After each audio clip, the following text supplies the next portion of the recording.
నమస్తే.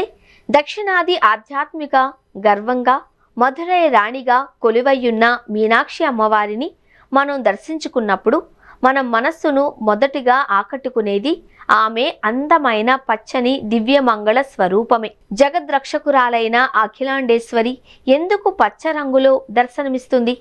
దీని వెనుక ఉన్న 5 అత్యంత ముఖ్యమైన ఆధ్యాత్మిక మరియు తాత్విక కారణాలను ఈ పోస్ట్లో తెలుసుకుందాం. మరకతశిల మహిమ.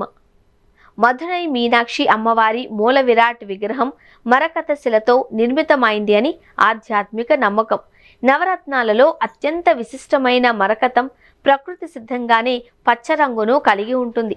అందుకే అమ్మవారికి మరకతవల్లి, మరకతాంబిక అనే పవిత్ర నామాలు కూడా ఉన్నాయి.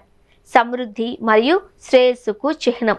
పచ్చ రంగు అనగానే వృద్ధి, శాంతి మరియు సమృద్ధికి సంకేతం. జగన్మాత అయిన మీనాక్షి అమ్మవారు తన భక్తుల దారిద్ర్యాన్ని తొలగించి వారి జీవితాలలో సంపదను, మనశ్శాంతిని, వ్యవసాయ సమృద్ధిని ప్రసాదిస్తుంది.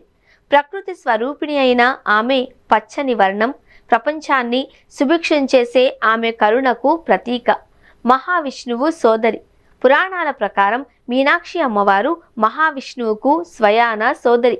మహావిష్ణువు దివ్య వర్ణం కారు మేఘ శ్యామలం. తన అన్నయ్య దైవిక వర్ణాన్ని తాను ధరించి మధురైలో నారాయణిగా కొలువై ఉంది అని భావించడానికే ఈ పచ్చని రూపం. బుధగ్రహం మరియు జ్ఞానానికి అధిపతి. జ్యోతిష్య శాస్త్రం ప్రకారం పచ్చ రంగు బుధగ్రహానికి సంబంధించింది. బుధగ్రహం బుద్ధి, విద్య, వాక్చాతుర్యం మరియు కళలకు అధిపతి. మధురైను పాలించే మీనాక్షి అమ్మవారు సకల కళల నిలయం, జ్ఞాన స్వరూపిణి. ఆమెను పూజించడం వలన విద్యలో, బుద్ధి కుశలతలో రాణించవచ్చు అని నమ్మకం. రాజశ్యామల తత్వం. ఆధ్యాత్మిక తత్వంలో పరాశక్తి యొక్క 10 మహావిద్యల రూపాలలో ఒకటైన మాతంగి దేవికి సంబంధించిన రంగు పచ్చ. శ్యామల అంటే గాఢమైన పచ్చ రంగు అని అర్థం. సంగీతం, కళలు, వాక్పటిమకు అధిదేవత అయిన ఈ రాజశ్యామల దేవియే మధురైలో మీనాక్షిగా రాజ్యమేలుతోంది.